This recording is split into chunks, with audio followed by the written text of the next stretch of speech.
আমরা মূর্তি পূজায় লিপ্ত না হয়ে যাই। তো তাওহীদের বিষয়ে জ্ঞান অর্জন করাটা আমাদের জন্য কতটা জরুরি এই হাদিসের দ্বারাতেও বুঝতে পারা গেল। তারপরে এবারে চলে আসি আমরা যে যদি আমাদের একটা জিনিস মাথায় রাখবেন, যে কোনো বিষয়ে যে বিষয়ে আমাদের জ্ঞান না থাকবে সেই বিষয়ে সেই বিষয়ের উপরে ঢলে যাওয়া বা সেইটা আমাদের দ্বারাই ঘটে যাওয়া এটা কিন্তু স্বাভাবিক। যে বিষয়ে আমার আপনার জ্ঞান না থাকবে সেই বিষয়টা আমার আপনার দ্বারাই ঘটে যাওয়া স্বাভাবিক। তাওহীদের বিষয়ে যদি আমার আপনার জ্ঞান না থাকে তাহলে শিরক হওয়াটা আমার আপনার দ্বারাই হওয়াটাই স্বাভাবিক। কথাটা বুঝতে পারছেন? তাওহীদের জ্ঞান যদি আমার আপনার মধ্যে না থাকে তাহলে শিরকটা ঘটে যাওয়া, শিরক আমার আপনার দ্বারাই হয়ে যাওয়া এটাই স্বাভাবিক। তাহলে নইলে আল্লাহ রাব্বুল আলামিন কেন বললেন আল্লাযীনা আমানু ওয়া লাম ইয়ালবিসু ঈমানাহুম বিযুলমিন উলাইকা লাহুমুল আমনু ওয়া হুম মুহতাদুন। আল্লাহ রাব্বুল আলামিন বললেন আল্লাযীনা আমানু, যারা ঈমান এনেছে, ওয়া লাম ইয়ালবিসু ঈমানাহুম বিযুলমিন, এবং তারা তাদের ওই ঈমানের মধ্যে জুলমের সংমিশ্রণ ঘটায়নি, উলাইকা লাহুমুল আমনু, এদের জন্য রয়েছে শান্তি, ওয়া হুম মুহতাদুন, এবং এরাই হচ্ছে জান্নাতি হেদায়েত প্রাপ্ত দল, এরাই হচ্ছে হেদায়েত প্রাপ্ত। তাহলে এই আয়াতের দ্বারাই বোঝা গেল যে যদি আপনি তাওহীদের বিষয়ে জ্ঞান না রাখেন, তার মানে আপনি মনে করলেন যে আমি আল্লাহর উপরে ঈমান এনেছি, আমি আল্লাহর উপরে তো ঈমান এনেছি, আমি তো আল্লাহর উপরে ঈমান আনাটাই শুধু যথেষ্ট নয়। আল্লাহর উপরে আপনি বলবেন, আমি বলবো ঈমান এনেছি, তো ঈমান আনাটাই শুধু যথেষ্ট নয়। ঈমান আনার পরে পরে সেই ঈমানের সাথে যেন শিরকের সংমিশ্রণ না ঘটে, শিরকের সংমিশ্রণ না ঘটে। কারণ শিরক যে কত বড় ভয়াবহ পাপ আমি একটু একটু করে তাওহীদের বিষয়ে আলোচনা করতে গিয়ে আমি সেটাও আপনাদের সামনে আলোচনা রাখবো ইনশাআল্লাহ। যেমন একটা কথা বলুন, দেখেন একটা মানুষ মেনে নিন যে সে ইসলাম কবুল করেছে, নতুন নতুন ইসলাম কবুল করেছে, সে কালিমা পাঠ করেছে আশহাদু আল্লা ইলাহা ইল্লাল্লাহ ওয়া আশহাদু আন্না মুহাম্মাদান আবদুহু ওয়া রাসূলুহু, কালিমা পাঠ করেছে। এখন সে এটুকু ঈমান ইসলামের মধ্যে আসার পরে সে ঈমান নিয়ে আসলো। এবারে ঈমান নিয়ে আসার পরে যদি সে তাওহীদের বিষয়ে জ্ঞান না অর্জন করে তাহলে আবার তার দ্বারা দিয়ে শিরক হয়ে যাওয়াটাই স্বাভাবিক, শিরক হয়ে যাওয়াটাই স্বাভাবিক। যার কারণে তাওহীদের বিষয়ে জ্ঞান অর্জন করাটা অত্যন্ত জরুরি, অত্যন্ত জরুরি। কেন জরুরি? এই জন্যই জরুরি যে শয়তান আমার আপনার পিছনে সব সময় লেগে আছে, শয়তান আমার আপনার পিছনে সব সময় লেগে আছে। আল্লাহ রাব্বুল আলামিন বলেছেন ইন্নাশ শাইতানা লাকুম আদুবুন ফাত্তাখিযুহু আদুওয়া, নিশ্চয় শয়তান হচ্ছে তোমাদের প্রকাশ্য শত্রু, অতএব তোমরাও তাকে শত্রু রূপেই গ্রহণ করো, শত্রু রূপে। কারণ তুমি যদি তাকে শত্রু রূপে গ্রহণ না করো তাহলে তোমাকে এমন এমন জায়গাতে এমন এমন কথা বলে এমন কাজ করিয়ে দিবে যে তুমি ভাবতেই পারবে না যে তোমার ঈমান কখন নষ্ট হয়ে গেছে, ঈমান কখন নষ্ট হয়ে গেছে। যেমন আপনাকে আমি বলি, শয়তান কিভাবে মানুষকে বিভ্রান্তি করে। হযরত আদম আলাইহিস সালাম এবং হযরত হাওয়া আলাইহাস সালাম, আমাদের আদি পিতা এবং মাতা, তারা উভয়ে জান্নাতে যখন আল্লাহ তাদেরকে বসবাস করার জন্য এবং জান্নাতের সব নিয়ামতকে উপভোগ করার জন্য যখন বলে দিলেন, তারা জান্নাতে থাকতে লাগলেন।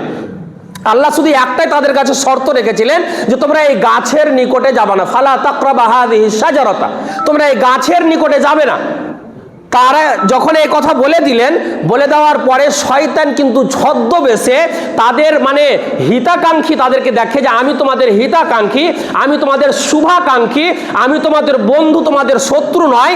তবে কি তোমরা জানো যে আল্লাহ তোমাদেরকে জান্নাতের সব নিয়ামত উপভোগ করার সুযোগ করে দিলেন, আবার ওই গাছের নিকটে যেতে নিষেধ কেন করলেন? তার কারণটা হচ্ছে এই যে যদি তোমরা ওই গাছের নিকটে চলে যাও তাহলে তোমাদেরকে আর কোনোদিন জান্নাত থেকে বের করতে পারবে না। শয়তানের ব্যাখ্যাটা কিভাবে দিচ্ছে, শয়তানের ব্যাখ্যাটা কিভাবে দিচ্ছে, যখন আদম এবং হাওয়া ওই শয়তানের চক্রান্তে পড়ে ওই গাছের নিকটে যখন চলে গেল তখন সাথে সাথে তাদের শরীরে যে জান্নাতি পোশাক ছিল সেই পোশাকও খুলে গেল এবং তাদেরকে জান্নাত থেকে বের করে দেওয়া হলো। কেন? এই জন্যই যে শয়তানকে সে শুভাকাঙ্ক্ষী হিসাবে মনে করেছিল। আজকে আমাদের মানে আমাদের মুসলিমদের মধ্যে, বিজাতিদের কথা তো বাদই দিলাম, আজকে মুসলিমদের মধ্যে দেখুন আমরা সাধারণত মনে করি কি যে যারা গাছের পূজা করে তারা হলো মুশরিক, তারা হলো হিন্দু, যারা কবরের পূজা না, যারা মূর্তির পূজা করে তারা হলো হিন্দু, যারা চন্দ্রের পূজা করে তারা হলো হিন্দু, যারা সূর্যের পূজা করে তারা হলো হিন্দু। অতএব যারা এদের পূজা করে আল্লাহ ব্যতিরিকে, এই ধরনের পূজা করে, আমরা তাদেরকে হিন্দু বলি এবং তারা হচ্ছে মুশরিক। এটা এক বাক্যে মেনে নিতে হবে। কিন্তু শয়তানের চক্রান্তে আমাদের মুসলিমদের মধ্যে ওই কবর মূর্তি পূজা, চন্দ্রের পূজা, সূর্যের পূজা, আগুনের পূজার মতো পূজা করে শিরকে আকবারে লিপ্ত হয়ে আছে শয়তানের চক্রান্তে পড়ে। নাই নাই বলেন তো নাই? কবরের পূজা করছে না, মাজারের পূজা করছে না, পীরকে সাজদা করছে না, করে না এগুলো? এবং এমন তেমন করছে তো করছে, আমাদের মুসলিমদের আহলুল হাদিস এলাকাগুলোতেও তাওহীদ না বুঝার কারণে পীরকে এনে বক্তব্য দেওয়া হচ্ছে। কথা বুঝতে পারলেন না? কেন এটা হচ্ছে? আমি দোষটা কাকে দেব? যে এসেছে তাকে নয়, যারা নিয়ে এসেছে তাকে। কারণ তাদের তাওহীদ সম্পর্কে জ্ঞান না রাখার কারণে তাকে আবার অনেক টাকা দিয়ে মানে এনে আহলুল হাদিস স্বর্ণ এলাকা, এগুলো কোরআন হাদিসের স্বর্ণ এলাকা, এই এলাকাগুলোকে পীরকে দিয়ে বক্তব্য দেওয়া হচ্ছে। তাহলে কেন এটা হলো? তাওহীদ না বুঝার কারণে এইগুলো আমাদের দ্বারাই হচ্ছে, বা আমার আপনার দ্বারাতেও হবে, হয়ে যাবে। তবে তাওহীদ যদি আমরা বুঝি তাহলে ইনশাআল্লাহ আমরা এই ধরনের শিরকের মধ্যে লিপ্ত হব না। এমনকি তাওহীদের বিষয়টা নিয়ে আল্লাহ রাসূল সাল্লাল্লাহু আলাইহি ওয়াসাল্লাম অনেক চিন্তা করেছেন। এমনকি শেষ সময়েও আল্লাহ নবী সাল্লাল্লাহু আলাইহি ওয়াসাল্লাম চিন্তা ভাবনা করেছেন এবং দোয়া করেছেন তার উম্মতের জন্য, এবং বদদোয়া করেছেন কাদের জন্য? লানাতুল্লাহি আলাল ইয়াহুদি ওয়ান নাসারা ইত্তাখাযু কুবুর আম্বিয়াইহিম মাসাজিদা। আল্লাহ রাসূল সাল্লাল্লাহু আলাইহি ওয়াসাল্লাম অভিশাপ করেছেন ইহুদি এবং নাসারাদের উপরে, লানত করেছেন, অভিশাপ করেছেন। ইত্তাখাযু কুবুর আম্বিয়াহিম মাসাজিদা। কেন তাদের উপরে অভিশাপ করেছেন? যে তারা তাদের নবীদের কবরগুলোকে মসজিদ মানে সাজদা গা বানিয়ে নিয়েছিল। তাদের নবীদের কবরগুলোকে সাজদা গা বানিয়ে নিয়েছিল। তাদের নবীর কবরগুলোকে হয় তারা সাজদা করত, বা কবরকে সামনে রেখে তাদের সম্মানার্থে তাদেরকে ওই কবরের সামনে সাজদা করত। আল্লাহ রাসূল সাল্লাল্লাহু আলাইহি ওয়াসাল্লাম কি করলেন? এদের উপরে অভিশাপ করলেন। তাহলে তাওহীদ যদি আমরা না বুঝি তাহলে আমরা বুঝতেই পারবো না শিরক কাকে বলে, বুঝতেই পারবো না আমরা। তারপরে এবারে আমি চলে আসি তাওহীদের বিষয়টা কতটা জ্ঞান রাখা আমাদের জন্য প্রয়োজন। আচ্ছা বলুন তো, আল্লাহ রাসূল আল্লাহ রাব্বুল আলামিন মাক্কি সূরা যেগুলো অবতীর্ণ করেছেন সেখানেও কিন্তু তাওহীদের ব্যাপারে আলোচনা করেছেন, এবং মাদানী সূরা যেগুলো আলোচনা মানে আল্লাহ রাসূল সাল্লাল্লাহু আলাইহি ওয়াসাল্লাম আল্লাহ রাব্বুল আলামিন অবতীর্ণ করেছেন, ওই মাদানী সূরাতেও তাওহীদের বিষয়ে আলোচনা রেখেছেন। এখন আমি আপনাদেরকে বলি, আচ্ছা বলুন তো, যখন মক্কা থেকে মদিনা হিজরত করে চলে যায় সাহাবায়ে কেরাম এবং আল্লাহ রাসূল সাল্লাল্লাহু আলাইহি ওয়াসাল্লাম, তখন কি সাহাবায়ে কেরামরা তাওহীদ বুঝেননি? তখন কি তাওহীদ বুঝেননি? তারা পরিপূর্ণ তাওহীদ বুঝেছে। তারপরেও তাদেরকে মাদানী সূরা অবতীর্ণ করে তাওহীদের বিষয়ে জ্ঞান দেওয়া হচ্ছে। এমন কি আপনি যদি দেখেন কোরআনের আয়াতের সবচাইতে মর্যাদা সম্পূর্ণ আয়াত কোনটা বলেন তো? কোরআনের মধ্যে সবচাইতে মর্যাদা সম্পূর্ণ আয়াত কোনটা? আয়াতুল কুরসি। আমরা জানি আয়াতুল কুরসি হচ্ছে সবচাইতে মর্যাদা সম্পূর্ণ আয়াত। এই আয়াতের মধ্যেও দেখেন তাওহীদের ব্যাপারে আলোচনা করা হয়েছে। তারপরে আপনি সূরা হাসরের শেষ আয়াত নিয়ে চলে যান, ওয়াল্লাহুল্লাযী লা ইলাহা ইল্লাহু, এই আয়াতেও দেখেন এইগুলোতে আল্লাহ রাব্বুল আলামিন তাওহীদের ব্যাপারে আলোচনা করেছেন এবং তাওহীদের বিষয়ে মানুষকে বলেছেন। অথচ সাহাবায়ে কেরামরা তাওহীদ বুঝে নিয়েছিলেন। যদি আমরা তাওহীদের বিষয় না বুঝি তাহলে এইবারে আমি আপনাদের সামনে ওই আগের আয়াতটা এবার নিয়ে যাচ্ছি। আল্লাহ রাব্বুল আলামিন কি বলেছেন? আল্লাযীনা আমানু ওয়া লাম ইয়ালবিসু ঈমানাহুম বিযুলমিন উলাইকা লাহুমুল আমনু ওয়া হুম মুহতাদুন। এখানে উদাহরণ দেব, তাহলে বুঝতে পারবেন যে জিনিসটা কতটা আমাদের জন্য জানাটা প্রয়োজন এবং শিরক থেকে বেঁচে থাকাটা আমাদের জন্য কতটা প্রয়োজন। আল্লাহ রাব্বুল আলামিন কি বলেছেন? আল্লাযীনা আমানু, যারা ঈমান এনেছে, ওয়া লাম ইয়ালবিসু ঈমানাহুম বিযুলমিন, এবং তাদের ইমানে জুলমের শিরকের সংমিশ্রণ ঘটায়নি, উলাইকা লাহুমুল আমনু, তাদের জন্যই রয়েছে শান্তি, ওয়াহুম মুহতাদুন, আর এরাই হচ্ছে হেদায়েত প্রাপ্ত, এরাই হচ্ছে জান্নাতি। তাহলে এখানে এবারে শুনুন, ইমান এনেছে এবং ইমানের সাথে জুলমের সংমিশ্রণ ঘটায়নি। কারণ ইমান আনার পরে কেউ যদি শিরক করে ফেলে তাহলে তার ইমানটা বিনষ্ট হয়ে যাবে। কথা বুঝতে পারলেন না? ইমান আনার পরে কেউ যদি শিরক করে ফেলে তাহলে তার ইমানটা নষ্ট হয়ে যাবে। এবার আপনাকে একটা উদাহরণ দিয়ে বুঝাই। মেনে নিন আপনি 1 লোটা পানি নিয়েছেন উজু করার জন্য, 1 লোটা পানি নিয়েছেন উজু করার জন্য। তো এই 1 লোটা পানি আপনি যখন উজু করতে যাবেন, এমতো অবস্থায় আপনার বাড়ির একটা ছোট বাচ্চা সে ওই পানিতে পেশাব করে দিয়েছে। এখন বলুন যে আপনি ওই পানিতে আপনার উজু হবে কি হবে না? হবে উজু? ওই পানিতে উজু হবে? কেন হবে না? কারণ ওই পানিতে পেশাব পড়ে গেছে, পানিটা নাপাক হয়ে গেছে। তেমনি ভাবে আপনি ঈমান এনেছেন, আপনি এখন বলবেন আমি যখন পানিটা নিয়েছিলাম তখন তো পানিটা পবিত্র ছিল, এখন পেশাব পড়ে নাপাক হয়ে গেল, কিন্তু আমি তো যখন নিয়েছিলাম তখন তো পবিত্র ছিল। কিন্তু তারপরে যে পেশাব পড়ে এটা অপবিত্র হয়ে গেল। আপনি ঈমান এনেছেন, ঈমান আনাটাই আপনার জন্য যথেষ্ট নয়। ঈমান আনার পরে ওই ঈমানের সাথে জুলম বা শিরকের যেন সংমিশ্রণ না ঘটে, তাহলে আপনি শান্তি পাবেন এবং আপনি মানে হেদায়েত প্রাপ্ত মানে দলের মধ্যে বা হেদায়েত প্রাপ্ত হবেন। এবারে আমি আপনার দিকে চলে আসি দ্বিতীয় ব্যাপারে, সেটা হচ্ছে কি তাওহীদের ফজিলত। কারণ যে কোনো বিষয়ে যে কোনো জিনিসের যতক্ষণ পর্যন্ত তার ফজিলত সম্পর্কে আমরা না মানে বুঝবো বা না জ্ঞান অর্জন করব, ততক্ষণ পর্যন্ত সেই বিষয়ে ইন্টারেস্ট পাবো না, আমরা মজা পাবো না এবং তাতে আমরা আগ্রহীও হব না যে কোনো বিষয়ে। তো তাওহীদের ফজিলতটা কি? এবার আমি চলে আসি। তাওহীদের ফজিলত হচ্ছে এই যে প্রথমত তাওহীদের ফজিলত হচ্ছে যে আপনার ঈমানকে শিরকের সংমিশ্রণ থেকে বাঁচাটা এটা হচ্ছে ওয়াজিব। কথা বুঝতে পারলেন?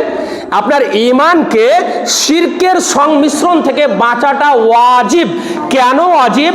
কেন এটা ওয়াজিব? ওই যে আগের আয়াত যে মানে যারা জুলম মানে ঈমান এনেছে, ঈমান আনার পরে যারা জুলম করেছে মানে শিরক করেছে তাদের ঈমান বিনষ্ট হয়ে যাবে। এবারে এটাতে আরেকটা উলামায়ে কেরাম একটা উদাহরণ দিয়েছেন, সেটা হলো এই যে আপনি ওযু করেছেন এবং কামিল পরিপূর্ণ ওযু করেছেন, ভালো ওযু করেছেন, ভালো সুন্দর ওযু করে বাড়ি থেকে এসেছেন, আসার পরে এবারে আপনাকে মসজিদে এসে পেশাব লেগে গেছে, অনুমান আপনাকে পেশাব লেগে গেছে। এখন আপনি পেশাব ফিরে আসলেন, পেশাব ফিরে আসার পরে আপনি কি এবার ওযু আর করলেন না? ওই যে আপনি ওযু করেছেন এবারে নামাজ হবে কি? ওই ওযুতে নামাজ হবে। কারণ কেন হবে না? এই যে ওযু করার পরে পেশাব করেছেন, যার কারণে আপনার ওযুটা বিনষ্ট হয়ে গেছে। এবার আপনি এখন বলবেন যে আমি তো প্রথমে ওযু করে এসেছিলাম, কিন্তু ওযু করা আসার পরে ওযু যে ভঙ্গ হলো পেশাবের কারণে, তার মানে ঈমান এনেছেন আর ঈমান আনার পরে যখন শিরক আপনার ঈমানের মধ্যে চলে আসবে, আপনার ঈমানটা বিনষ্ট হয়ে যাবে, কোনো কাজে আসবে না। আপনি যত ইবাদত করেন, যতই নামাজ পড়েন, যতই রোজা রাখেন, যদি আপনার ওই ঈমানে শিরকের মিশ্রণ থাকে তাহলে আপনার ঈমানটা বেকার, বরবাদ, কোনো কাজে আসবে না। তাহলে ঈমানকে শিরকের সংমিশ্রণ থেকে বাঁচাটা হচ্ছে ওয়াজিব। এবং প্রত্যেক নবী এবং রাসূলকে আল্লাহ রাব্বুল আলামিন এই তাওহীদের দাওয়াত দিয়েছেন, প্রত্যেক নবী এবং রাসূলকে তাওহীদের দাওয়াত। এবং তার উম্মতের উপরে আল্লাহ রাব্বুল আলামিন বলেছেন ওয়ামা আরসালনা মিন ক্বাবলিকা মির রাসূলিন ইল্লা নূহি লা ইলাহা ইল্লা নূহি। আল্লাহ রাব্বুল আলামিন বলেছেন যে হে নবী, ওয়ামা আরসালনা মিন ক্বাবলিকা মির রাসূলিন ইল্লা নূহি, হে নবী আপনার আগে যতগুলো নবী এবং রাসূলকে প্রেরণ করা হয়েছিল সমস্ত নবী এবং রাসূলের কাছে এই দাওয়াতটাই দেওয়া হয়েছিল, সেটা হচ্ছে কি আন্নাহু লা ইলাহা ইল্লাল্লাহ ফা'বুদুন। অতএব আল্লাহ রাব্বুল আলামিন বলেছেন আন্নাহু লা ইলাহা ইল্লাল্লাহ, নিশ্চয় আল্লাহ ছাড়া কোনো সত্য ইলাহা নেই, ফা'বুদুন, অতএব তোমরা আমারই ইবাদত করো। তাহলে এই আয়াতের দ্বারাতে বোঝা হয়েছে যে প্রত্যেকটা নবী এবং রাসূলকে, হ্যাঁ হুকুম আলাদা আলাদা ছিল, এক একটা নবীর উম্মতের জন্য এক একটা হুকুম ছিল। যেমন একটা কথা বলি, মূসা আলাইহিস সালামের যুগের ঘটনা জানেন যে মূসা আলাইহিস সালামের সময়ে উলঙ্গ হয়ে গোসল করতে হতো, এটা জানেন? এটা তাদের জন্য হুকুম ছিল, তারা গোসল করতো সবাই এক জায়গায় এক ঘাটে এবং উলঙ্গ হয়ে, এটা ততক্ষণে তাদের জন্য হুকুম ছিল।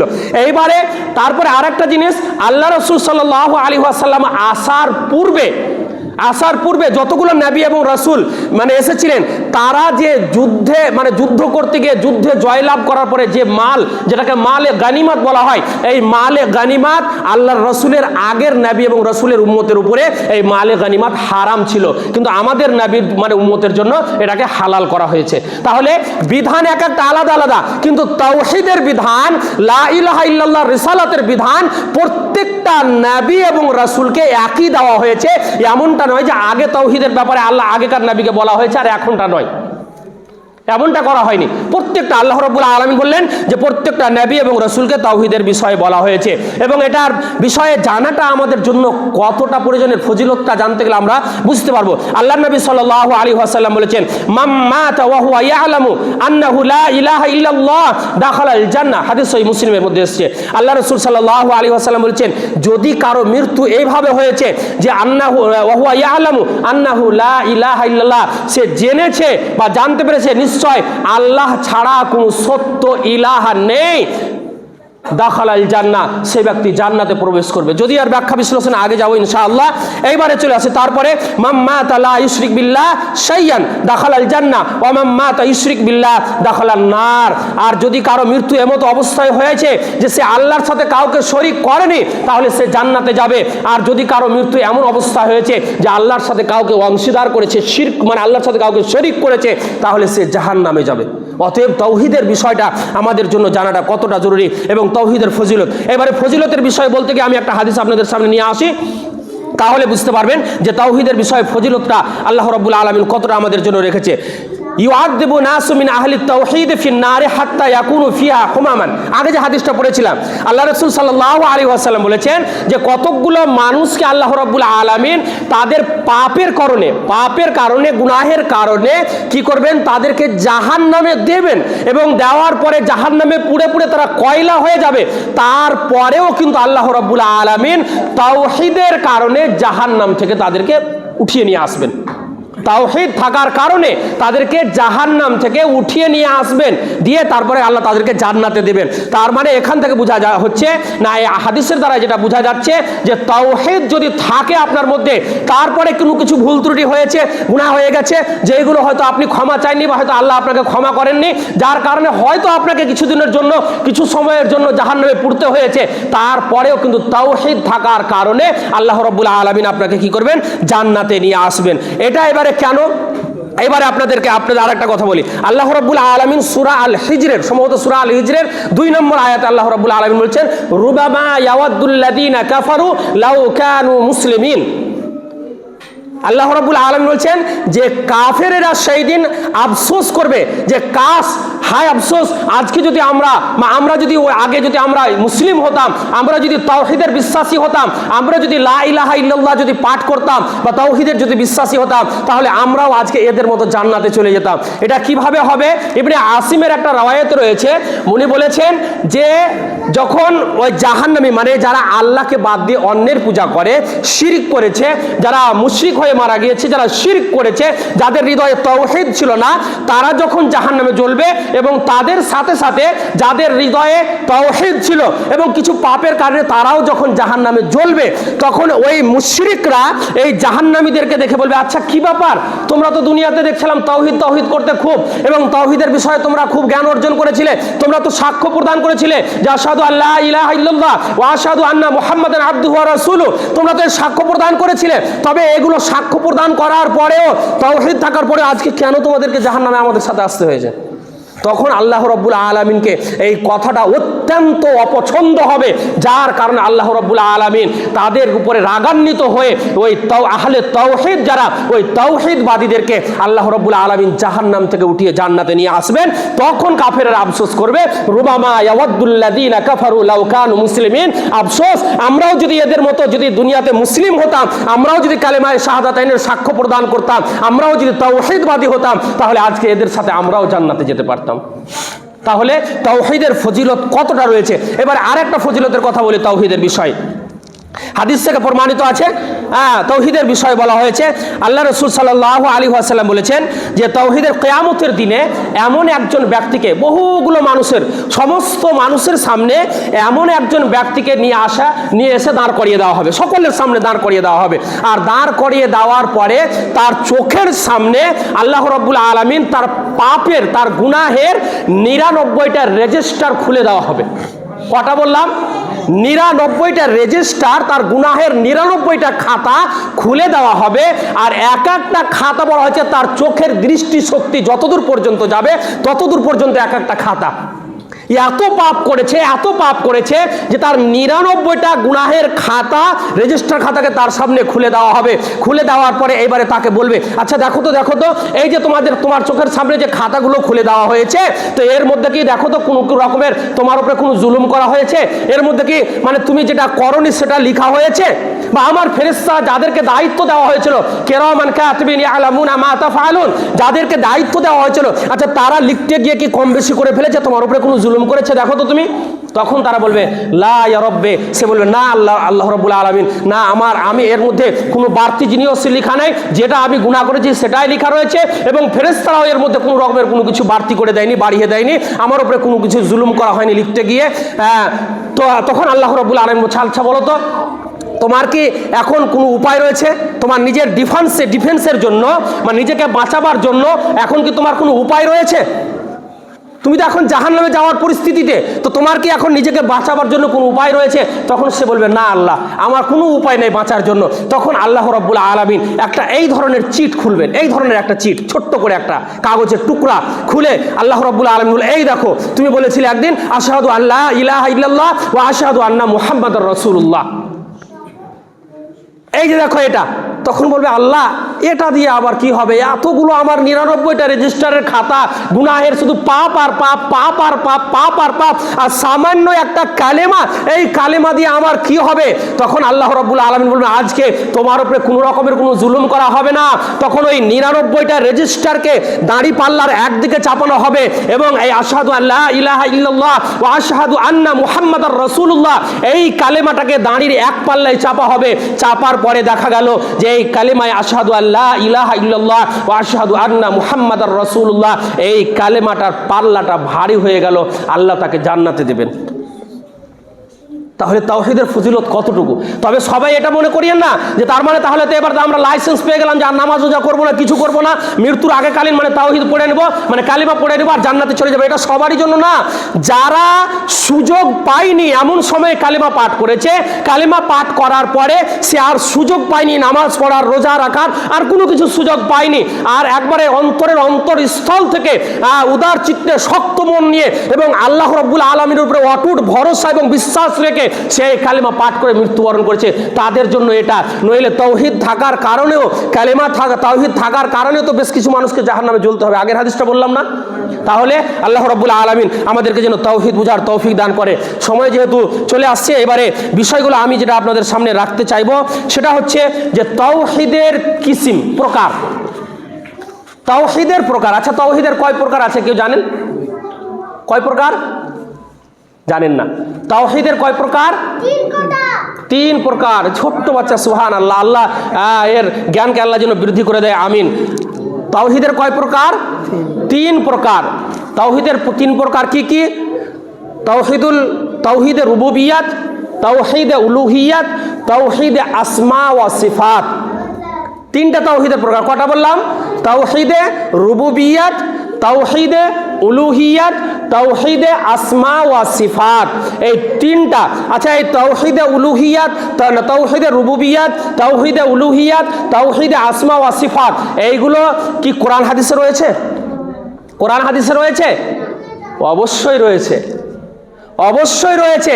তবে তাওহীদের 3 প্রকার, এটা তাওহীদে রুবুবিয়াত, এটা তাওহীদে উলুহিয়াত, এটা তাওহীদে আসমা ওয়া সিফাত, এইভাবে এক এক করে বর্ণনা করা নেই। তবে উলামায়ে দ্বীন, মুহাদ্দিসিন একরাম কোরআন এবং হাদিসকে রিসার্চ করার পরে তার বহুগুলো দিককে টেনে এনে একসাথে যুক্ত করে এই তাওহীদের 3টা প্রকার বা 3টা কিসিম যেটাকে বলা হয় এটাকে বের করেছেন, এবং আল্লাহ রাব্বুল আলামিন এই তাওহীদের 3টা কিসিমকে একটা আয়াতের মধ্যে জমা করে দিয়েছেন।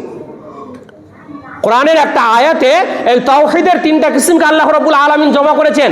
সূরা মারিয়ামের 65 নম্বর আয়াত, মানে 65 নম্বর আয়াত খুলে দেখবেন, পেয়ে যাবেন। আল্লাহ রাব্বুল আলামিন বলেছেন, রব্বুস সামাওয়াতি ওয়াল আরদ ওয়া মা বাইনাহুমা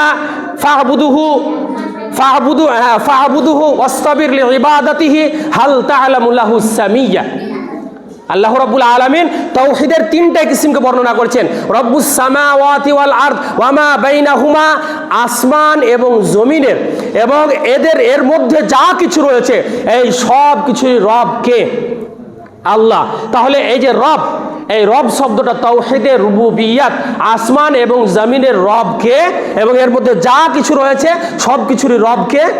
আল্লাহ। তাহলে তাওহীদে রুবুবিয়্যাত, ফা'বুদুহু, অতএব সব কিছুরই মালিক যখন আল্লাহ, সব কিছুরই প্রভু যখন আল্লাহ, ফা'বুদুহু, অতএব তোমরা তারই ইবাদত করো, ওয়াসতাবির লিইবাদাতিহি, এবং তার ইবাদতেই অটল থাকো। এমনটা নয় যে তার ইবাদত করলা, কিছুদিন করলে তারপরে আবার ছেড়ে দিলে, এমনটা নয়। তাহলে তাওহীদে রুবুবিয়্যাত, ফা'বুদুহু ইবাদত, ইলাহে ইলাহ শব্দের লা ইলাহা ইল্লাল্লাহ যে আমরা বলি, তো এই যে ইলাহ শব্দের আরেকটা অর্থ হচ্ছে মাবুদ, আব্দ, মাবুদ যেটাকে বলা হয়। তো এই আব্দ শব্দ ইলাহ থেকে এসেছে, মাবুদ শব্দ ইলাহ থেকে এসেছে। তো এই শব্দের অর্থ হচ্ছে ফা'বুদুহু, অতএব তোমরা আমারই ইবাদত করো, আর কি ওয়াসতাবির লিইবাদাতিহি, এবং আমার ইবাদতেই তোমরা অটল থাকো। তাহলে এটা হচ্ছে তাওহীদে উলুহিয়াত দ্বিতীয় প্রকার। তৃতীয় প্রকার হচ্ছে কি হাল তা'লামু লাহু সামিয়্যা। তাহলে এবারে বলো যে আমি যখন হচ্ছি রব এবং আমারই যখন ইবাদত করতে হবে, আর আমার যতগুলো আসমা ওয়া সিফাত রয়েছে, আমার নামগুলো রয়েছে, এই নামের মধ্যে এরকম আমার মতো কি তোমরা আর কাউকে পাচ্ছ? না, কাউকে পাওয়া যাবে? আচ্ছা, আল্লাহর নামের মতো নাম বা আল্লাহর নামের মতো নাম আছে, কিন্তু আল্লাহর যে গুণ, আল্লাহর নামের মধ্যে যে গুণ রয়েছে, তার যে সিফাত রয়েছে, এই সিফাতগুলো আমার আপনার মধ্যে হবে কি? হবে? এটা হবে না। তাহলে হাল তা'লামু লাহু সামিয়্যা, এই আয়াতের দ্বারাতে বোঝা গেল যে তাওহীদে আসমা ওয়া সিফাত। তাহলে তাওহীদের তিনটা প্রকার পাওয়া গেল। কটা প্রকার? তিনটা প্রকার। কি কি? ভালো করে মনে রাখবেন, এগুলো জিনিস মনে রাখা অবশ্যই জরুরি। এক, তাওহীদে রুবুবিয়্যাত; দুই, তাওহীদে উলুহিয়াত; তিন, তাওহীদে আসমা ওয়া সিফাত। তাহলে তাওহীদের তিনটা প্রকার পাওয়া গেল। এইবারে আমি এক একটা করে তাওহীদের বিষয়গুলো আলোচনা করব, তাহলে বুঝতে পারবেন যে তাওহীদের রুবুবিয়্যাত কাকে বলে। ওই যে আগে আয়াত পড়েছি যে যারা ঈমান এনেছে এবং ঈমানের সাথে জুলমের মিশ্রণ করে, তার মানে ঈমান আনাটাই আমাদের জন্য যথেষ্ট নয়। এইবারে তাওহীদের রুবুবিয়্যাতের বিষয়ে যখন আলোচনা করব তখন বুঝতে পারবেন। আচ্ছা, তাওহীদে রুবুবিয়্যাত, আল্লাহ যে রব, এই রব হিসাবে মানতে গেলে এটার জন্য চারটা জিনিস আমাদেরকে জানতে হবে। চারটা জিনিস। কটা? চারটা জিনিস জানতে হবে। এক, আল্লাহ রাব্বুল আলামিন হচ্ছে এক। কোন জিনিসে? সৃষ্টিকর্তা। সৃষ্টির দিক দিয়ে আল্লাহ এক ও একক। তিনি হচ্ছেন মালিক, তিনি হচ্ছেন মালিক। তারপরে তিনি হচ্ছেন পরিচালক, তিনি হচ্ছেন কি? পরিচালক। এবং মুহাদ্দিসিন আমরা আরো বলেছেন যে তিনি হচ্ছেন রাজিক, মানে রুজিদাতা। তার মানে তিনি সৃষ্টিকর্তা, তিনি বাদশাহ, মালিক, তিনি পরিচালক এবং তিনি রুজিদাতা। তাওহীদে রুবুবিয়্যাত বুঝতে গেলে এই চারটা জিনিস বুঝতে হবে। এখন আপনাদেরকে এবারে বুঝাই যে আল্লাহ রাব্বুল আলামিন খালিক। তো আল্লাহ রাব্বুল আলামিন যে সৃষ্টিকর্তা, এই বিষয়ে সূরা জুমারের 62 নম্বর আয়াতে আল্লাহ রাব্বুল আলামিন বলেছেন যে আল্লাহু খালিকু কুল্লি শাইইন ওয়া হুয়া বিকুল্লি শাইইন ওয়াকিল। আল্লাহ রাব্বুল আলামিন কি বলেছেন? যে আল্লাহু খালিকু কুল্লা শাই, আল্লাহ রাব্বুল আলামিন হচ্ছেন প্রত্যেকটা জিনিসের সৃষ্টিকর্তা। অতএব আল্লাহ হচ্ছে খালিক, তিনি হচ্ছেন সৃষ্টিকর্তা প্রত্যেকটা জিনিসের। ওয়া হুয়া আলা কুল্লি শাইইন ওয়াকিল, এবং আল্লাহ ছাড়া ওয়া হুয়া আলা কুল্লি শাইইন ওয়াকিল, এবং আল্লাহ রাব্বুল আলামিনেরই মানে প্রত্যেকটা জিনিস আল্লাহ রাব্বুল আলামিনেরই তত্ত্বাবধানে। তাহলে এই আয়াতের দ্বারা আমরা কি বুঝতে পারলাম? যে আল্লাহ হচ্ছেন কি? খালিক, আল্লাহ হচ্ছে সৃষ্টিকর্তা। তো এবারে আমি আরেকটা কথা এখানে বলি যে আচ্ছা, আল্লাহকে আমরা খালিক হিসাবে শুধু মানে সৃষ্টিকর্তা হিসাবে মেনে নিলাম, তার তাওহীদের রুবুবিয়্যাতটাই শুধু মেনে নিলাম, এটা কি আমাদের জন্য যথেষ্ট? এবারে আরেকটা কথা এখানে আসে যে আল্লাহ খালিক, তো এইবারে খালিক যখন এসেছে তার মানে আল্লাহ সব কিছু সৃষ্টি করেছে। তো তাওহীদের জ্ঞান না থাকার কারণে আপনি বিপাকে কোন জায়গায় পড়বেন? শয়তান আপনার হৃদয়ে ওয়াসওয়াসা দিবে। কি ওয়াসওয়াসা? আল্লাহ আসমান সৃষ্টি করেছেন, আল্লাহ জমিন সৃষ্টি করেছেন, আল্লাহ মানুষকে সৃষ্টি করেছেন, গাছপালা, নদ নদী, পাহাড় পর্বত ইত্যাদি যত কিছু আছে সব কিছু আল্লাহ সৃষ্টি করেছেন। আচ্ছা বলো তো তাহলে আল্লাহকে কে সৃষ্টি করেছে? প্রশ্ন আপনার হৃদয়ে মানে আপনার অন্তরে শয়তান আপনার ব্রেনে ভরতে পারে না? পারে না, পারে না, পারে না। এমনও অনেক নাস্তিক রয়েছে বা এমনও অনেক রয়েছে যারা নাস্তিক নয়, তারপরেও যারা কোনো না কোনো ধর্মকে মানে, কিন্তু তাওহীদের জ্ঞান না থাকার কারণে এই ধরনের ওয়াহেতুক অবান্তর কথা আপনাকে বা প্রশ্ন করে ফেলবে যে আল্লাহ তো সব কিছু সৃষ্টি করেছে, আল্লাহকে কে সৃষ্টি করেছে? আচ্ছা এবারে আমি আপনাদেরকে কথা বলি, আল্লাহ হচ্ছেন খালেক আর আমরা হচ্ছে কি মাখলুক, আমরা হচ্ছে সৃষ্টি। আল্লাহ হচ্ছেন খালেক আর আমরা হচ্ছি মাখলুক, আমরা হচ্ছে সৃষ্টি। আল্লাহ স্রষ্টা আর আমরা হচ্ছে সৃষ্টি। তাহলে আমরা এখানে কেউ যখন আমরাকে এটা প্রশ্ন করবে, এবং আল্লাহ রাসূল সাল্লাল্লাহু আলাইহি ওয়াসাল্লাম এটাও বলেছেন যে যখন এই ধরনের অবান্তর কথা শয়তান তোমার অন্তরে মানে মাথার ভিতরে ভরে দিবে, তখন তুমি সাথে সাথে বলবে ফাস্তাঈদ বিল্লাহ ওয়াল ইয়ানতাহি, তুমি সাথে সাথে আউযু বিল্লাহ পড়বে এবং সেখান থেকে ফিরে আসার চেষ্টা করবে, ফিরে আসার চেষ্টা করবে। আর তারপরে বলা হয়েছে যে আল্লাহ, হ্যাঁ আল্লাহ হচ্ছেন কি স্রষ্টার, আমরা হচ্ছি সৃষ্টি। তো যখন কেউ এটা আমাদেরকে বলবে যে আল্লাহকে কে সৃষ্টি করেছে, তখন আমরা একটাই তাদেরকে উত্তর দেবো মোটা অক্ষরে, সেটা হচ্ছে যে আল্লাহকে আমরা খালেক মানি, তিনি মাখলুক নন। আমরা আল্লাহকে স্রষ্টা মানি। তাহলে আল্লাহ যখন স্রষ্টা, তো আল্লাহকে সৃষ্টি করার প্রশ্নই আসে না। কথাটা বুঝতে পারলেন? আল্লাহ যখন স্রষ্টা, তো আল্লাহকে তো সৃষ্টি করার কোনো প্রশ্নই আসে না। অতএব আল্লাহ হচ্ছে খালেক আর আমরা হচ্ছি মাখলুক, আমরা হচ্ছি সৃষ্টি। এটা আমাদের উত্তর আসবে ব্রাদারুল ইসলাম। এইবারে চলে আসি তারপরে ইবনে আব্বাস রাদিয়াল্লাহু তাআলা আনহুকে কেউ প্রশ্ন করা হয়েছিল যে আচ্ছা বলো তো, যেমন আমাদের মধ্যে অনেকেরই ব্রেনে এই প্রশ্নটা আছে, আচ্ছা এটা আগে এসছে, ওটা আগে এসছে, ওটা আগে এসছে, আচ্ছা আল্লাহ আগে এসছে না পরে এসছে? এই ধরনের কথা আসে না, আসে না? প্রশ্ন আসে না? আচ্ছা আল্লাহ আগে এসছে না পরে এসছে? আল্লাহ কখন এসছে? এই ধরনের প্রশ্ন আসে। যদি কারো ব্রেনে এই ধরনের প্রশ্ন আসে, ইবনে আব্বাস রাদিয়াল্লাহু তাআলা আনহুকে কেউ এই ধরনের প্রশ্ন করেছিল, উনি কোরআনের একটা আয়াত পড়েছিলেন, সেটা হলো হুয়াল আউয়ালু ওয়াল আখির, তিনি হচ্ছেন প্রথম, তিনি হচ্ছেন শেষ। অতএব যত কিছু আপনি প্রথমে লাগাবেন, সবের প্রথমে আল্লাহ রাব্বুল আলামিন। কথা বুঝতে পেরেছেন? যত কিছু আপনি প্রথমে লাগাবেন, ও প্রথমে ছিল, ও প্রথমে ছিল, ও প্রথমে ছিল, সবের প্রথমে ওয়াল আউয়ালু ওয়াল আখির, তিনি হচ্ছেন সবের প্রথম, তিনি হচ্ছেন সবের শেষ। অতএব যখন কেউ এই ধরনের প্রশ্ন করবে, তাদেরকে এই ধরনের উত্তর দিবেন ব্রাদারুল ইসলাম। এবারে আমরা চলে আসি আর একটা আমাদের দ্বারাতে ভুল যেটা ঢুকে থাকে ব্রেনে, আমাদের ভুল জিনিস একটা ঢুকে থাকে, সেটা হচ্ছে কি যে আমরা একটা শব্দ ব্যবহার করি খোদা, ব্যবহার করি না, করি না? এই খোদা শব্দটা আমরা কেন ব্যবহার করি? আমরা অনেকেই মনে করি যে খোদা মানে আল্লাহ, খোদা মানে আল্লাহ, এটা আমরা মনে করি। আমরা মনে করি হৃদয়তে, কিন্তু শব্দটা ব্যবহার করা যাবে না। শব্দটার মানে হচ্ছে খুদ আ, মানে নিজে এসেছে। তো আল্লাহ এসেছেন? আল্লাহ সর্বদাই আছেন। আল্লাহর ব্যাপারে কেউ যদি এই আকীদা রাখে যে আল্লাহ আগে এসেছেন, এটা হচ্ছে তার আকীদায় ত্রুটি, এটা হচ্ছে ভুল। অতএব এই ভুল থেকে বেরিয়ে আসতে হবে। আল্লাহ আগে আসেননি, আল্লাহ সর্বদাই আছেন। এই আকীদা, এর নাম হচ্ছে আকীদা। এটা মাথায় ঘরে রাখবেন, যার কারণে খোদা শব্দটা ব্যবহার করা যাবে না। অতএব রুবুবিয়াত, তাওহীদের রুবুবিয়াত বুঝতে গেলে প্রথমে বুঝতে হবে আল্লাহ হচ্ছেন খালেক, আল্লাহ হচ্ছে সৃষ্টি, এবং আমরা হচ্ছি আল্লাহ হচ্ছে স্রষ্টা, আমরা হচ্ছি সৃষ্টি। দ্বিতীয় নম্বর হচ্ছে আল্লাহ রাব্বুল আলামিন মালিক। তাই মালিকের বিষয়টা নিয়ে দুইটা জিনিস বোঝা যায়। একটা হচ্ছে মালিক মানে মালিক, একটা মানে যেমন আপনি দুনিয়াতে বলি না এই জিনিসটার আমি মালিক, ওই জিনিসটার আমি মালিক, ওই জিনিসটার আমি মালিক। আর একটা বলা হচ্ছে মালিক, একটা মিম আলিফ লাম কাফ মালিক, আর একটা হচ্ছে মিম লাম কাফ। যেমন আপনি সূরা ফাতিহা যখন পড়বেন মালিকি ইয়াউমিদ্দিন একটা আছে, কিন্তু এটাকে আবার মালিকি ইয়াউমিদ্দিনও পড়া যায়। একটা হচ্ছে মালিকি ইয়াউমিদ্দিন, আবার এটাকে মালিকি ইয়াউমিদ্দিন। মালিকি ইয়াউমিদ্দিন মানে কিয়ামতের দিনের মালিক, আর মালিকি ইয়াউমিদ্দিন মানে কিয়ামতের দিনের বাদশাহ। মালিক মানে মালিক, আর মালিক মানে হচ্ছে বাদশাহ। তবে এখানে আর একটা কথা মাথায় রাখেন যে যিনি মালিক তিনি কিন্তু বাদশাহ নন, আর যিনি কিন্তু মালিক বাদশাহ যিনি, তিনি কিন্তু মালিক। বুঝতে পারছেন? যিনি মালিক তিনি কিন্তু বাদশাহ নন, আর যিনি মালিক মানে বাদশাহ তিনি কিন্তু মালিক। অতএব আল্লাহ রাব্বুল আলামিন কিন্তু এই দুটোই। আল্লাহ রাব্বুল আলামিন দুটো, আল্লাহ বাদশাহ, আপনার আল্লাহ মালিকও, আল্লাহ মালিক, দুটোই আল্লাহ রাব্বুল আলামিন। অতএব আল্লাহ রাব্বুল আলামিন মালিক, এটা আমাদের মানে এটার উপরে আমাদেরকে কি করতে হবে? ঈমান রাখতে হবে। যেমন আল্লাহ রাব্বুল আলামিন হচ্ছেন আল মালিকুল কুদ্দুসুস সালাম। তারপরে এবারে চলে আসি, আল্লাহ রাব্বুল আলামিন অন্য আয়াতে বলেছেন লিমানিল মুলকুল ইয়াউম লিল্লাহিল ওয়াহিদুল কাহ্হার। লিমানিল মুলকুল, কিয়ামতের দিন আল্লাহ রাব্বুল আলামিন বলেন আজকের দিনের মালিক, আজকের দিনের বাদশা কে? লিল্লাহিল ওয়াহিদুল কাহ্হার। তাহলে আজকের দিনের বাদশাহীটা কার?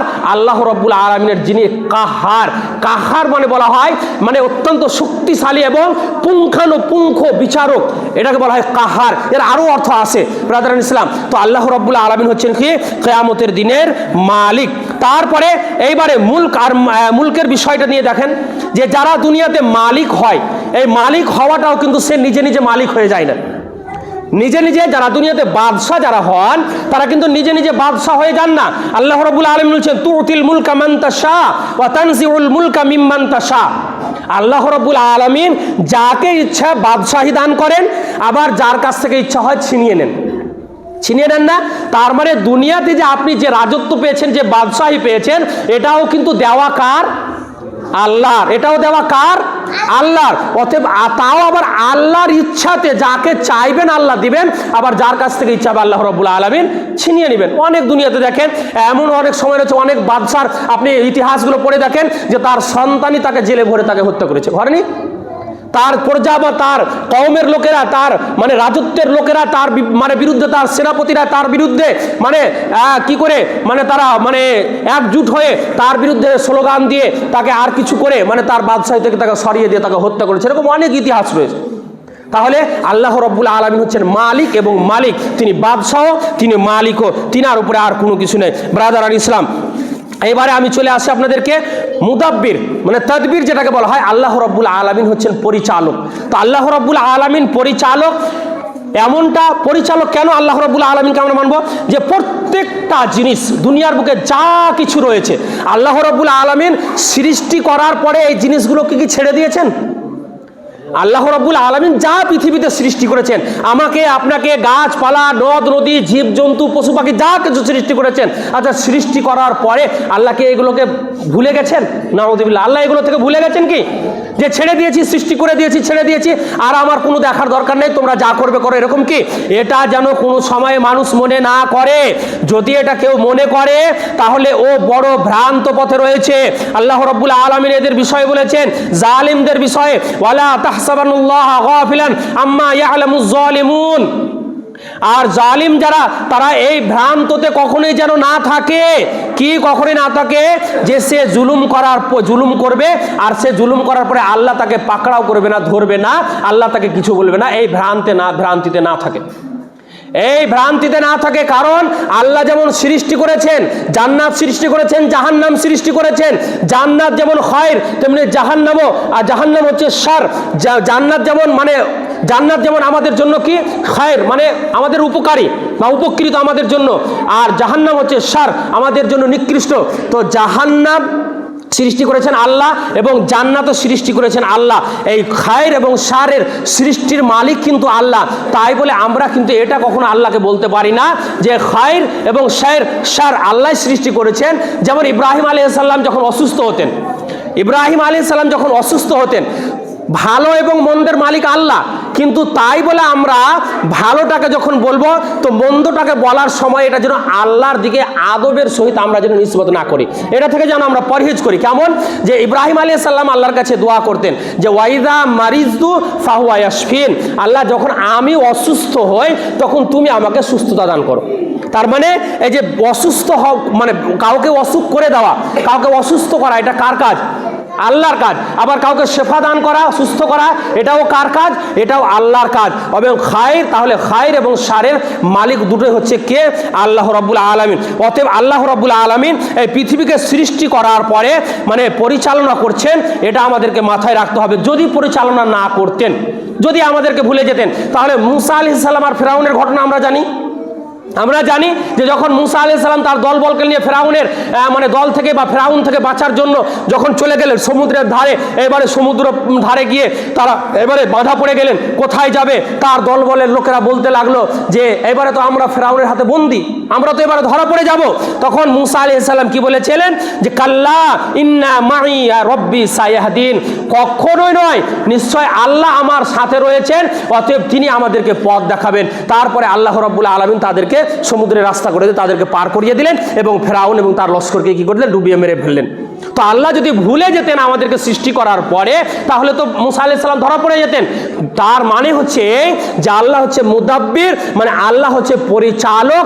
আল্লাহ সৃষ্টি করার পরে কোনো কিছু ছেড়ে দেননি, প্রত্যেকটা জিনিস আল্লাহ রাব্বুল আলামিন মানে রক্ষণাবেক্ষণ করছেন, দেখছেন কে কোথায় কি করছে না করছে, কোন জায়গা থেকে কে পাপ করছে কে নেকি করছে, প্রত্যেকটা জিনিস আল্লাহ রাব্বুল আলামিন দেখছেন। এবং প্রত্যেকটা জিনিসের পরিচালনা কে করছেন? আল্লাহ রাব্বুল আলামিন করছেন।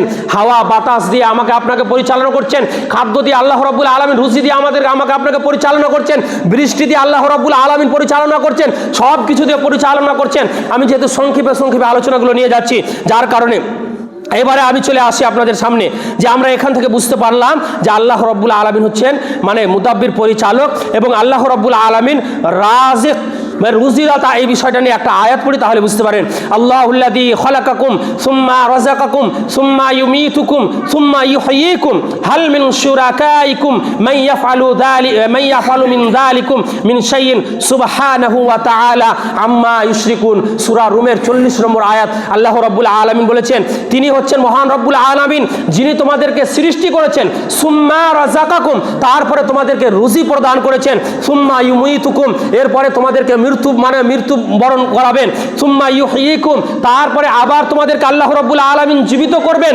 হাল মিন শুরাকাইকুম মান ইয়াফআলু মিন যালিকুম, আচ্ছা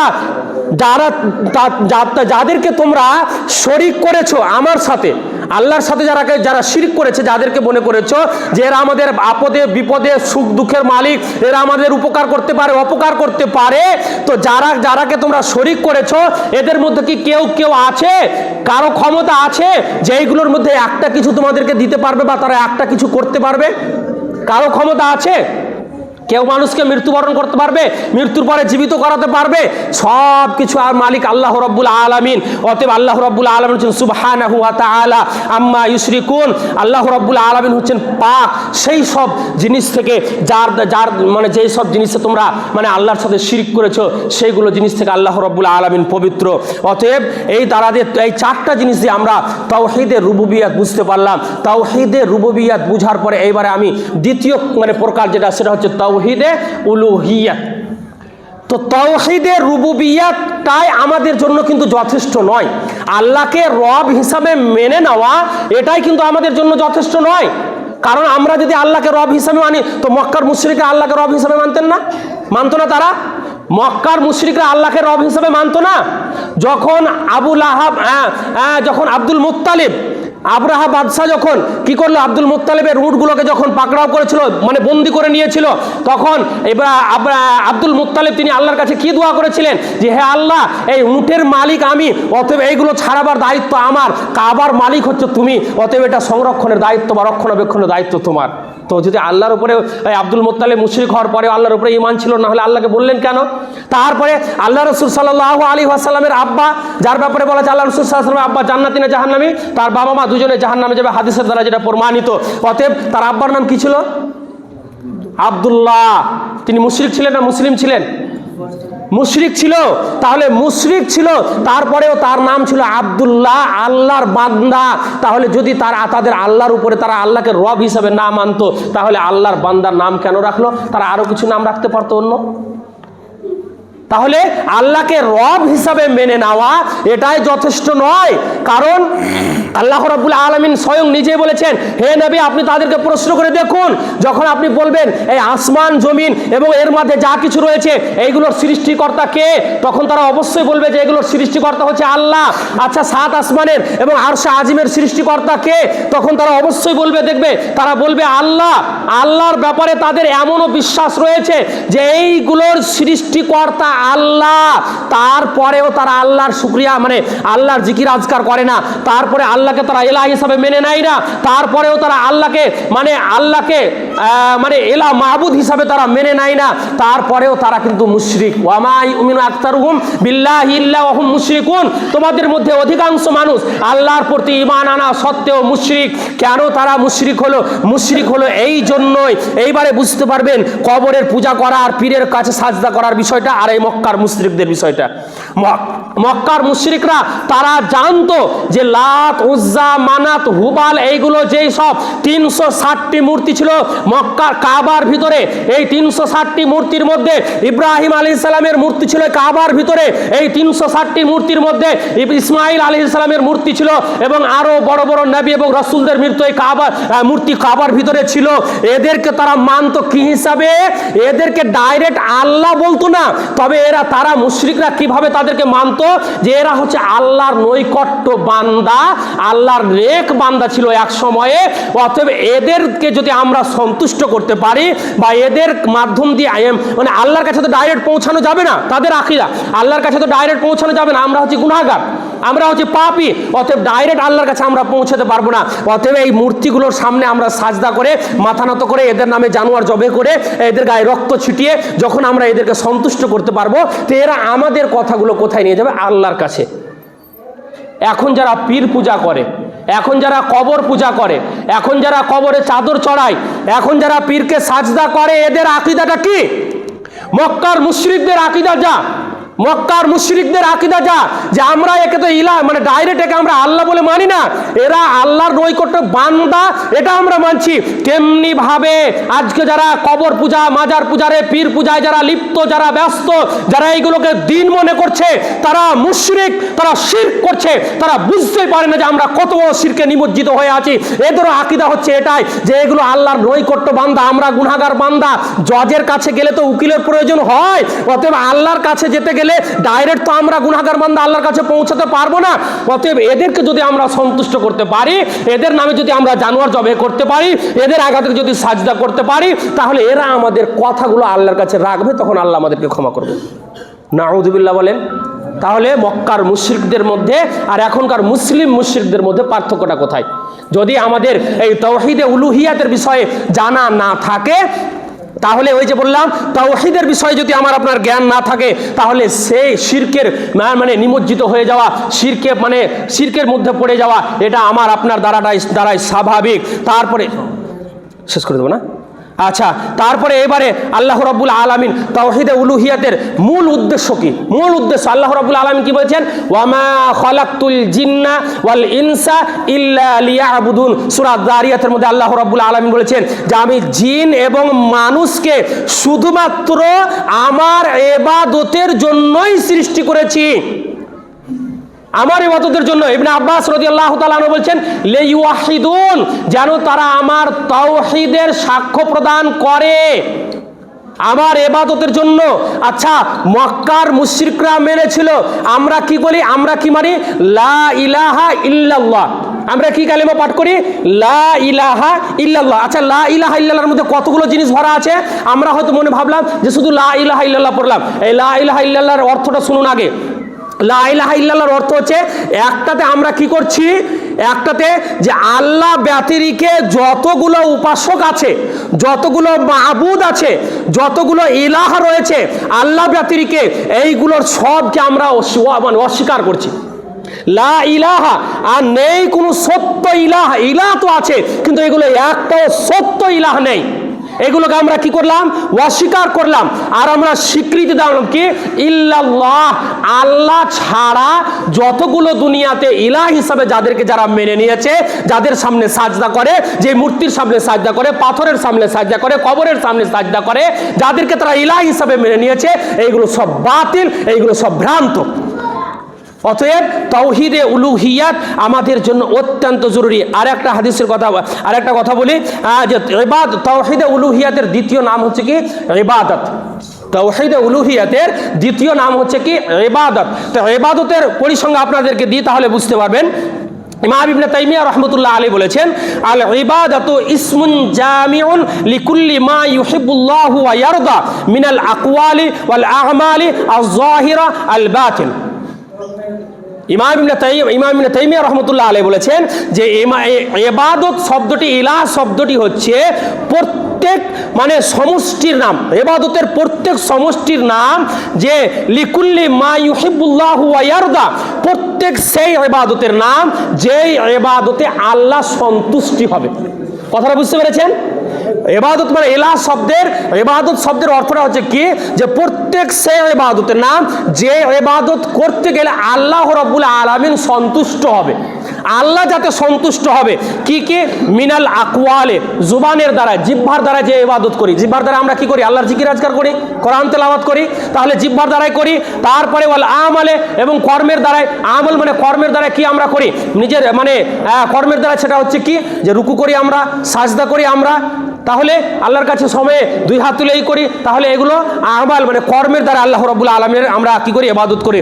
আয-যাহিরা ওয়াল বাতিনা, এবং জহিরা থেকে বলা হয়েছে প্রকাশ্যে, প্রকাশ্যে যদি দেখেন তাহলে এই যে জিসিম যেটা আমরা রুকু সাজদা করলাম এটা, আর ওয়াল বাতিনা সেটা হচ্ছে কলবি মানে হৃদয়, হৃদয় থেকে যেটা আমরা আল্লাহ রাব্বুল আলামিনকে মানে আল্লাহ রাব্বুল আলামিনের ইবাদত করি, এটা এইগুলোর সমষ্টির নাম যেইগুলোতে ইবাদত, এবং যেই ইবাদতে আল্লাহ সন্তুষ্ট হবে এর নাম হচ্ছে ইবাদত।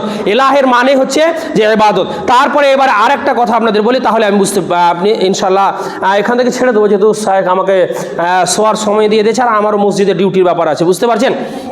তো আল্লাহ রাব্বুল আলামিন, যদি আমরা আল্লাহ রাব্বুল আলামিনকে ইবাদত মানে আল্লাহ রাব্বুল আলামিনের ইবাদতে যদি অন্য কোনো কিছুকে আমরা শরিক করি, আল্লাহ রাব্বুল আলামিনের ইবাদতে যদি আমরা অন্য কোনো কিছুকে শরিক করি, তাহলে কি হবে?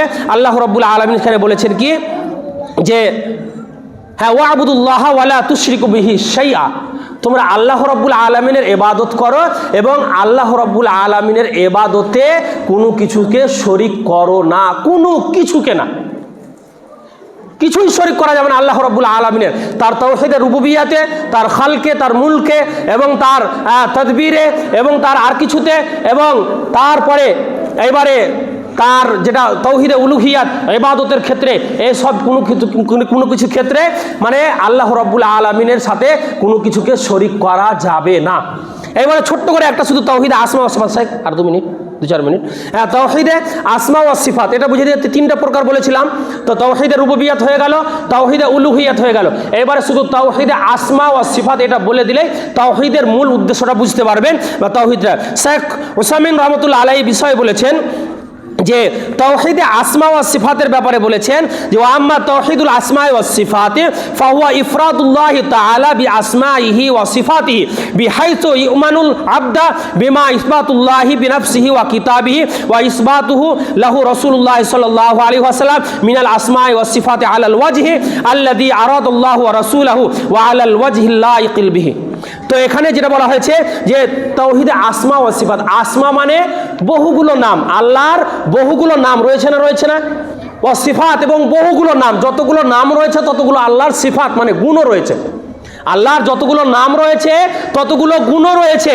তো কথা হচ্ছে শাইখ উসাইমিন রাহমাতুল্লাহ আলাইহি বলেছেন যে আল্লাহর আসমা ওয়া সিফাত তাওহীদের যে 3য় প্রকার, তো এটাকে কোরআন এবং সহিহ হাদিসের আলোকে আল্লাহর যেসব আসমা মানে যেসব নামগুলো পাওয়া গিয়েছে সেই নামগুলোকে সেই নামের গুণে, সেই নামগুলোকে সেই নামেই ডাকা, এবং তার আল্লাহ রাব্বুল আলামিনের যে গুণ রয়েছে সেই গুণে আল্লাহ রাব্বুল আলামিনকে গুণান্বিত করা, এটা হচ্ছে তাওহীদে আসমা ওয়া সিফাত। মেনে নিন একটা কথার মানে বলি যে আমাদের মধ্যে অনেকেরই নাম, এখানে অনেকের নাম আছে, কারো নাম আছে হয়তো আলিম, আলিম আছে না নাই, কারো নাম আলিম, আলিম মানে জ্ঞানী। এখন দেখা গেল যে আল্লাহর নাম আলিম, এবার আপনারও এখানে একটা দুনিয়াতে কারো মানুষের নাম আলিম, আলিম মানে হচ্ছে জ্ঞানী, তো আল্লাহও জ্ঞানী, এর নামের অর্থ হচ্ছে জ্ঞানী, কিন্তু ওকে যখন একটা খাতাতে রেজিস্টার করবেন তখন ও টিপ দিবে, আছে না এরকম, নাম জ্ঞানী আলিম কিন্তু সে দিবে টিপ, তার মানে তার নামের সাথে গুণের মেল নেই। তারপরে মেনে নিন একজনের নাম সামি, সামি মানে যিনি শুনেন, সামি মানে যিনি শুনেন, তো দেখা গেল নাম রয়েছে সামি কিন্তু দেখা গেল সে কানে শুনতে পায় না, আছে না নেই? বা আমরা হয়তো মেনে নিই, এবার আমরাই হয়তো আমাদের কথাটাই বলি যে আমরা তো বলবেন মনে হচ্ছে আমাদের মধ্যে তো অনেক আছে যে আমরা সই করতে পারবো, আমরা আলিম, তোমরা জ্ঞানীও, আর আমরা মানে দেখতেও পাই, চোখ আছে আমাদের, এবং আমরা স্বামী শুনতেও পাই, কান আছে আমাদের। তো আল্লাহ যেমন দেখতে পায়, জানতে পারেন, শুনতে পায়, তো আমরাও তো দেখতে পাই, জানতে পাই, শুনতে পারি। এবারে আমি আপনাকে বলি, আপনি রাত্রে ঘুমিয়ে আছেন, কথার কথা আপনি রাত্রে ঘুমিয়ে আছেন, আর আপনার বাড়িতে আপনার স্ত্রী আপনার ব্যাপারে প্ল্যান করছে একে মারতে হয় কি করে। কথা বুঝতে পারলেন না? আপনার বাড়িতেই আপনার স্ত্রী প্ল্যান করছে যাকে কি করে খতম করা যায়, বা এর কাছ থেকে কি করে মানে একে ছেড়ে পালা যায়, বা একে কি করে মানে পরাস্ত করা যায়, আর কিছু করা যায় না, হেনস্থ করা যায়, আর কিছু আপনার ব্যাপারে প্ল্যান করছে। বা আপনার বাড়ির আর একটা দেওয়ালে, আর একটা মানে আপনার রুমে আপনার পরিবারের লোক আপনার ব্যাপারে মানে একটা খারাপ মন্তব্য প্ল্যান করছে আপনাকে কোনো কিছু করার, বা আপনার শত্রু যারা রয়েছে তারা প্ল্যান করছে। তো আপনার নাম তো আপনি বলেন আমি আলিম, আমি সামি, আমি বসির, আমি দেখতে পাই, আমি জ্ঞানী, আমি জানতে পারি, আমি বুঝতে পারি। তো আপনি তো কই? আপনি তো পেলেন না শুনতে, আপনি তো শুনতে পেলেন না। তাহলে আল্লাহ রাব্বুল আলামিন তিনি যেমন সামি, তিনি যেমন শুনতে পান, তিনি যেমন বাসির, তিনি যেমন দেখতে পান, তিনি যেমন আলিম, তিনি যেমন জানতে পারেন। তো আল্লাহ রাব্বুল আলামিনের যতগুলো নাম কোরআন এবং হাদিসে এসেছে, সেই নামের মধ্যে যতগুলো গুণ রয়েছে সমস্ত গুণে গুণান্বিত হচ্ছেন আল্লাহ রাব্বুল আলামিন। অতএব আল্লাহ সব কিছু দেখতে পান, মানুষ কে কোথায় কোন জায়গায় কি করছে সব কিছু আল্লাহ দেখতে পান। দিনের আলোতে হোক, রাতের অন্ধকারে হোক, এমনকি পানির তলে দিয়েও যদি কেউ গুনাহের কাজ করে সেটাও আল্লাহ রাব্বুল আলামিন দেখতে পান। অমাবস্যা অন্ধকার রাতেও যদি কেউ পাপের কাজ করে সেটাও আল্লাহ রাব্বুল আলামিন দেখতে পান। অনেক মানুষের চোখের আড়ালে মানুষ পাপ করছে, আপনি দেখতে পাই না, আল্লাহ দেখতে পাচ্ছেন। এই জন্য আল্লাহর নাম হচ্ছেন বাসির, আল্লাহ দেখতে পান, আল্লাহ জানতে শুনতে পান মানে বলা হয়েছে অমাবস্যার রাত্রে কালো পাথরের উপরে একটা কালো পিপিলিকা যদি হাঁটে, আল্লাহ রাব্বুল আলামিন সেই পিপিলিকার পায়ের আওয়াজ, পিপিলিকার পা দেখতেও পান, তার পায়ের আওয়াজ শুনতেও পান। এর নাম হচ্ছে আল্লাহ রাব্বুল আলামিনের নাম হচ্ছে সামি, তিনি শুনতে পান, আলিম, তিনি সব জানেন। অতএব আল্লাহ রাব্বুল আলামিনের যতগুলো নাম এবং সিফাত রয়েছে। এবং এখানে আরেকটা কথা বলে দিই, যেটা আমাদের দ্বারা যে ভুল হয়ে যায়, অনেক মানুষের ভুল হয়ে যায়, এই জিনিসটা বলতে মানে আমি বলে দেবো ইনশাআল্লাহ, তারপরে ছেড়ে দেবো। সেটা হচ্ছে যে আল্লাহ রাব্বুল আলামিন বলেন লাইসা কামিসলিহি শাই ওয়া হুয়াস সামিউল বাসির। সূরা শূরার 11 নম্বর আয়াত আল্লাহ রাব্বুল আলামিন বলছেন যে তিনার মতো কোনো কিছু নেই। লাইসা কামিসলিহি শাই, তিনার মতো কোনো কিছু নেই। আমরা এখন হয়তো মানে আল্লাহর ব্যাপারে আমরা হয়তো একটা ছবি আঁকবো, কেমন যে আল্লাহ যখন শুনতে পায় বলেছে তো নিশ্চয়ই আল্লাহর কান আছে। এটা আমাদের হৃদয়ের কথা, যেহেতু মানুষের কান আছে, যেহেতু কানের মানে শোনার জন্য তো কানের প্রয়োজন। আল্লাহ যখন দেখতে পান বলেছে তো নিশ্চয়ই আল্লাহর চোখ আছে। তো হয়তো আমরা তখন তার চোখের আকৃতিটা আমাদের মতো নিয়ে যাব। লাইসা কামিসলিহি শাই, তার মতো কোনো কিছু নেই। আল্লাহ শুনতে পান, আল্লাহর চোখ আছে, আল্লাহ দেখতে পান, আল্লাহর চোখ আছে, আল্লাহর কান আছে, আল্লাহ জ্ঞানী, আল্লাহ সব কিছু। তারপরে আমরা কারো সাথে তাসবিহ, কারো সাথে আমরা মুশাবিহাত, কারো সাথে আমরা তুলনা করে বলতে পারবো না। যার কারণে অনেক বক্তারাও দেখবেন কথা বলতে গিয়ে বলে আমি আল্লাহ বলছি, এই ধরনের কথা বলে দেখবেন, নিজেকে দেখাইয়ে বলে যে আমি আল্লাহ বলছি। এটা একবারে বলা হচ্ছে শিরক, এটা বক্তার মূর্খামির পরিচয়। লাইসা কামিসলিহি শাই, তার মতো কোনো কিছু নেই। ওয়া হুয়াস সামিউল বাসির, তিনি শুনেন এবং দেখেন। অতএব ব্রাদার ইসলাম, সময় শেষ, অন্য জায়গাতে হয়তো আজান হয়ে গেল। যাই হোক, আমি আমার ক্ষুদ্র জ্ঞানে সংক্ষিপ্ত আকারে আলোচনা রাখলাম, সংক্ষিপ্ত আকারে। এটাকে ডিটেলস যেতে গেলে একটা একটা করে আরও বুঝাবার আল্লাহ যেটুকু ক্ষমতা দিয়েছিল বুঝাতে পারতাম ইনশাআল্লাহ, কিন্তু যাই হোক সময় যেহেতু সাথ দেয় না, যার কারণে আমি এখান থেকে আমার বক্তব্য ইতি করলাম। তবে শেষের বেলা একটা কথা বলি, আমি মানুষ, আমি আপনাদের মতোই মানুষ, ভুল আমার দ্বারাতেও হতে পারে। যদি কেউ আমার বক্তব্যের মাধ্যমে কোনো কিছু ভুল পেয়ে যান, সংশোধন করে নেব, আমাকে বলে দিবেন। কথাটা বুঝতে পারলেন? হতে পারে আমি সংশোধন, অমুক বক্তার মতন নয় যে না একবারে সভাপতির সাথে আর কারোর সাথে কেউ যদি আমার ভুল ধরলো তার সাথে ঝগড়া লাগিয়ে দেবো, এটা আমার দ্বারাই হবে না। ভুল হয়ে কেন, যে জ্ঞানী লোকের পরিচয় হলো একটাই, যে যেটা জানে সেটা বলবে, যেটা জানে না সেটা চুপ থেকে যাবে, এটা জ্ঞানী লোকের পরিচয়। আর যখন তার কেউ কোনো ভুল সংশোধন করিয়ে দিবে, ওই ভুলটাকে মেনে নিয়ে সংশোধন করে নেবে, এটাও তার একটা জ্ঞানী লোকের পরিচয়। তবে আমার পার্সোনাল ব্যক্তিগত ভুল হলে আমাকে ব্যক্তিগত বলবেন। আল্লাহ রাব্বুল আলামিন আমাদের সকলকে যেন তাওহীদের উপরে পরিপূর্ণ জ্ঞান অর্জন করার তৌফিক দান করেন এবং শিরক থেকে আমাদেরকে আল্লাহ রাব্বুল আলামিন যেন যেন বাঁচিয়ে রাখেন। আমিন। ওয়া আখির দাওয়ানা আলহামদুলিল্লাহি রাব্বিল আলামিন। আসসালামু আলাইকুম ওয়া রাহমাতুল্লাহি ওয়া বারাকাতুহু।